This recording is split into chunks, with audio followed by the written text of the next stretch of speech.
curvy roads. One bad turn could send our car into a deep ditch or crashing into a thick tree trunk. It's so beautiful up there, my best friend Maisie said when I told her about the invitation. She had that wicked look in her eye. All the rolling hills, a vineyard, starry sky, super romantic, perfect place to propose. My stomach flips at the thought, and I breathe in deep. This weekend is not about us. It's a birthday party for Zach's older siblings, Harper and Richard, the twins. An annual tradition to celebrate at the family's winery. I can't get ahead of myself. We drive up a winding gravel road through patches of dense trees. Taller ones have already gone barren for the winter, but some of the smaller trees arch over the road, their branches meeting and entangling like fingers, blotting out the remaining light. Ladies and gentlemen, we are now approaching the famous Van Ness estate, Zach says in a booming voice as the car's headlights flick on. Please, no photographs, and keep all hands and feet inside the moving vehicle at all times. Zach told me the estate is large, 1,000 acres.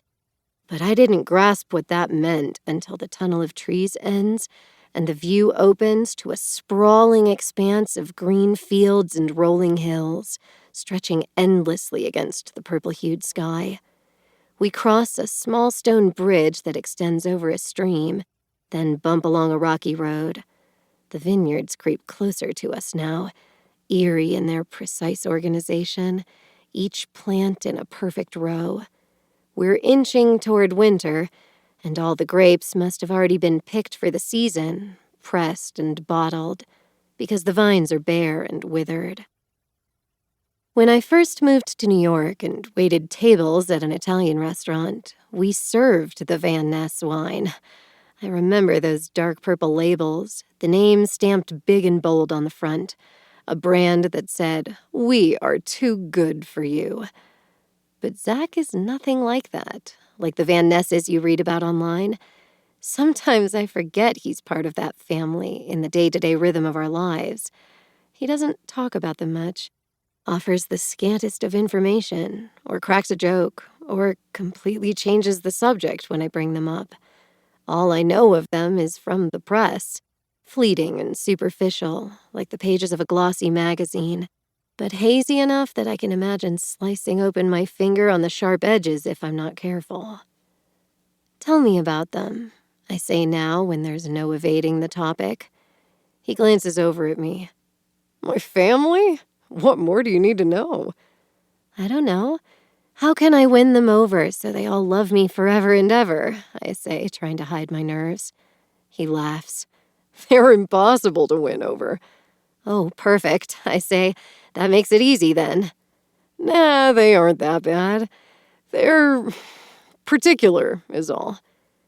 We head up a slight incline.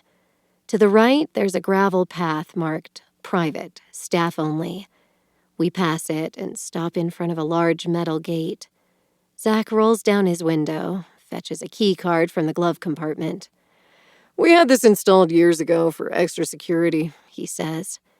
Once the machine reads his card, the gates swing open soundlessly. I turn to watch them rotate back and slam into place. As we round a corner, I finally catch a glimpse of the house, a stone mansion stoic on the hill. The long driveway curves up to an overhang in front, flanked by a series of round potted trees. Here we are, says Zach as we pull up. He shuts off the car, taps the digital clock on the dashboard. And on time for dinner, too. Elle will be pleased. My stomach does another flip. Breathe deep, project confidence. They're going to love you. I get out. The air is chilly. It's dropped at least 10 degrees since we left the city. I wrap my arms across my body. The massive wooden front door opens, and an older man walks out, gray hair and beard, a deep purple polo shirt with the Van Ness logo stitched on the pocket, 2 flutes of sparkling wine in his hands. Bill, you are the man. Zach trades him the keys.